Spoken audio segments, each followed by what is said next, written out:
Going into work one morning on the 9:15 to Charing Cross, my private train of thought was derailed when a man suddenly started shouting. When I looked up, I realised I'd clocked him earlier when he'd got on. I'd seen him push his way to the middle of the compartment with unusual purpose. He'd now whipped out a Bible and was shouting out passages from it. This kind of thing's a very rare event in the UK, and the passengers' reactions make it clear why. After a few seconds, someone told him to shut up. He carried on. They told him to shut up again, and someone else told him to save it for church. In response, his voice went up a pitch. Then other people started joining in, shouting him down, telling him to take it somewhere else. This wasn't the place for that stuff. But he carried on, eventually ditching his Bible and just commanding us to get on our knees before his God, or we'd burn in hell forever. But the passengers just got louder, until they completely drowned him out. He fizzled to a stop, and the crowd died down to a kind of irritated murmur. It was quite something to witness their anger. When the train stopped at Charing Cross, the preacher went out and stood to one side of the platform, away from the flow of commuters. He looked shell-shocked and seemed to start talking to himself. I walked slowly past him. He was quietly praying to his God to dispel the demons that had possessed us to reject his divine word. The fact that many of the commuters were Christian seemed to elude him completely. If there was one image that encapsulated the root of all the problems I have with religion, for me, this would be it. It's the parent-child psychological relationship. As explained in previous videos in the series, these terms don't refer literally to parents and children, but to styles of thinking, feeling, and relating to others. We can take a parental approach to others, using behaviours learned from authority figures in our life. We can think, feel, and relate to others like we did in our childhood. Or, in adult mode, we can be spontaneous, aware, and in the moment. In this video, I'll be exploring how parent-child dynamics pervade and underpin unhealthy, retrograde concepts and practices, and looking at equitable alternatives. The very idea of faith in a religious context carries the intrinsic notion of yielding to human authority. To allow the anomalous class of supernatural entities into our belief system, we have to accept another human's hearsay as reality. With the proposed entities inaccessible to our senses, there is no other mechanism. Of course, if they were accessible to our senses, it would also, by definition, no longer be a matter of faith to believe they existed. Some folks still point to holy books as evidence, but books describing supernatural events, creatures, and processes for which there's again no evidence amount to the same thing: hearsay. It's no accident that hearsay is not admissible as evidence in court. People misremember details, people unwittingly repeat lies they've been told, or deliberately lie for various reasons. But above all, people give conflicting accounts. As adults, we know these flaws make hearsay an absolutely unworkable basis for the determination of reality. But when it comes to religion, many suspend all of this awareness, even though every single problem here can be clearly observed in religious contexts, especially the problem of conflicting accounts, with conflicts not only between religions, but also within them. Why is awareness suspended around religious hearsay?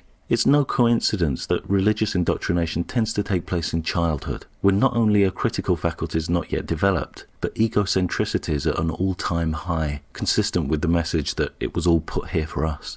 The honourable thing to do would be to respect the child's impressionable brain by giving it facts. If you're going to teach a child about religion, teach it about all religions without bias, preserve all the inconsistencies without excuse or rationalisation, and make it clear that these are beliefs, not facts. Of course, what we tend to see is very different, with distinctive patterns of coercion and reinforcement, rewarding expressions of belief, and discouraging and punishing awkward questions and non-participation. Beliefs are taught as fact, inconsistencies are denied, and other religions are dismissed, or even demonized, if indeed they ever get mentioned. One of several iconic terms to emerge from George Orwell's novel 1984 was doublethink. It referred to the acceptance of two conflicting ideas, in contrast to cognitive dissonance, where the conflicting ideas arouse conscious tension. An example of doublethink in the novel was where workers who were ordered to falsify public records would then believe their own forgery. There's more than a whiff of doublethink about the parent who employs all these manipulations on their child, then claims it was free to believe whatever it liked. But then we see examples of doublethink everywhere in religion. We see popes who've enjoyed the shelter of backdated papal infallibility since 1870, despite contradictory stances on a broad range of subjects. We see claims of eternal moral values, despite the assertion of diametrically opposed moral positions. We see psychopathic behaviour like genocide and perpetual torture, exhibited by beings characterised as supremely loving, Unfortunately, with the child's critical faculties initially absent, then actively suppressed, the seeds for doublethink are off to a great start. Of course, children aren't the only targets for proselytization. Returning to the preacher on the train, we see the same parent-child psychological relationship attempted on adults. Of course, when it comes to dogma, your strategies are limited. The foundation of dogma is authority, and a respectful, equal adult exchange is out of the question. Hence, we see the preacher talking down to adults like schoolchildren. The trouble is, to get compliance, the target has to accept the instigator as a legitimate authority. What the preacher fails to grasp is that we're none too likely to accept some belligerent stranger as an authority. Ironically, he did succeed in getting child responses, just not the compliant child he hoped for. Rebellious child responses are easily aroused by this kind of bumbling grab for authority, resulting in scorn and insults. His severe breach of socially appropriate boundaries also predictably elicits parent responses, bringing the offender back into line. The preacher's command to get down on our knees brings up another parent-child transaction: worship. Some folks have a hard time imagining a worship-free life, hence the misapprehension that atheists must be worshipping something, probably themselves. Leaving aside the trouble of worshipping things whose existence can't even be demonstrated, there's a fatal flaw in the whole notion of worship. Nothing needs to be worshipped. In fact, these days we're realizing that the kind of stupendous egotism that requires genuine worship is, by and large, driven by crippling inadequacy. This leaves worshippers in a strangely redundant position, fulfilling a need that simply doesn't exist. But some still persist, claiming the act of worship benefits us, not gods. They say it makes us appreciate our good fortunes, but worship isn't necessary for that either. I can sit here and consider my good fortunes without any thought or action remotely resembling worship. Then, of course, the judgments come. Declining to humble myself is taken as arrogance. But this highlights a false dichotomy, missing a balanced middle ground where we neither have to inflate ourselves nor reduce ourselves. The adult ground, where we're actually good enough as we are. The preacher's ability to rationalize away his own shortcomings by demonizing the commuters highlights a peculiar strategy for evading personal responsibility. Christian A regularly sermonizes against various social groups, with hideously sweeping statements about their immorality. But then one day his own morality gets called into question through some personal transgression. Maybe the embezzlement of charity funds, or revelations of links to escort services. He tries to cover up. Christian B comes forward. She confirms his transgression and encourages him to come clean. Christian A now attempts to assert that by exposing him, she's damaged his ability to spread God's word. He actually rationalizes his own transgression into an accusation that Christian B has acted against their God. So the line, "It's not me you're against, it's God," is used to avoid responsibility for personal failure and transgression. But it's also used by some who claim to speak directly for their God, pumping up their own parent authority to divine levels. It's particularly useful when the goal is antisocial in nature. When it becomes a matter of human judgment, the case is lost. These three positions are bound to lose in rational argument because they all hinge on prejudice. Like dogma, irrational prejudice relies on authority. The parent-child psychological relationship can be a positive environment. The parent's controlling side can provide crucial information about appropriate boundaries, allowing the child to integrate and function socially with others. The parent's nurturing side comforts and encourages the child, assisting its emotional and intellectual development and independence. And that's the crucial point here: independence. The child becomes an adult. The parent is preparing the child for this important transition. To seek to keep someone in a persistent infantilized state is to thwart that natural development. When I announced my atheism as a child, there were tensions for a while. Those around me took the ignorant view that many theists take towards atheists. They mistook my position for a rebellious child position. It took time, but eventually it sank in that I was coming from a rational position, and the dynamic shifted.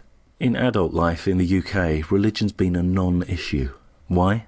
Well, over here, pushing your religion on others has generally been considered quite crass and vulgar. Religion's predominantly been a private, personal matter, with an inward focus on one's own beliefs. With the expansionist, fundamentalist theists I've experienced online in the last 3 years, the focus is firmly outwards. Everyone else must change to fit in with them. The behaviour I've witnessed has been aggressive, intolerant and judgmental. The fact that the behaviour is so extreme that it totally negates the religion it claims to promote is no big surprise, just more doublethink. What's interesting to me, though, is that we see exactly the same processes I witnessed with the train preacher. We see the fundamentalist's same disregard for others with different beliefs, and even sometimes those with the same beliefs. We see the same controlling, condemning parent attitude. We see the same predictable reactions against such arrogance. We see the same rationalizations from fundamentalists that it's not them that people are reacting against, but their God. We see the same increase in pitch and escalation of tactics to establish dominion. Although, unlike the preacher, this time it's not just a case of talking louder. We see the rise of faith schools, where pseudo-teachers teach pseudo-biology, then proudly announce that 100% of their students have rejected scientific fact for creationist myth. We see horrendous, abusive religious camps run by power-hungry demagogues who see children as pawns in a religious arms race, who describe children as usable, who openly admit they want to see children laying down their lives for their religion. And we see the nauseating results as the children's minds are sullied with their vile prejudices. We see the burning of flags and books, attempting to push others into a fearful, compliant child position, but, just like the train preacher's fear-mongering, provoking rebellion and anger instead. Spot the theme? It's of course the way of things that those who feel entitled to privileges don't surrender them easily. Luxury becomes necessity, and the prospect of introducing an equitable balance can leave those who've taken more than their fair share of power feeling somehow deprived. With every single reclamation of equal rights in history, we've seen the campaign of resistance that swelled up in reaction. Attempts to characterize the rebelling underclass as a sickness, a virus to be squashed. We see them cast as uncompromising and militaristic. These characteristics are currently being attributed to atheists, with the oxymoronic term fundamentalist atheism. But systems of oppression can't be maintained. People might start out submitting to abuse if that's all they've known, but it's in our nature to grow. The child grows and the social group grows. With increasing experience comes the creeping awareness that this abuse is not the inevitable order of things, that indefensible inequities have been perpetrated on them, and that the power they've given away can be taken back. If we're to grow up as a species, we need to address the systems that infantilize us. Not just religious infantilizing systems, but infantilizing social systems that perpetuate prejudice and discrimination, and infantilizing governments, by which I don't just mean obvious dictatorships, but also the sly, insidious parental states who encourage us to surrender successive freedoms on the false pretext of increasing security against fears they themselves promote. Life is chock full of uncertainties, ambiguities, insecurities. Dealing with that by submitting to parent-child systems is moving backwards, not forwards. I unhumbly submit that we're better off neither inflated nor diminished, but standing tall at our full adult height.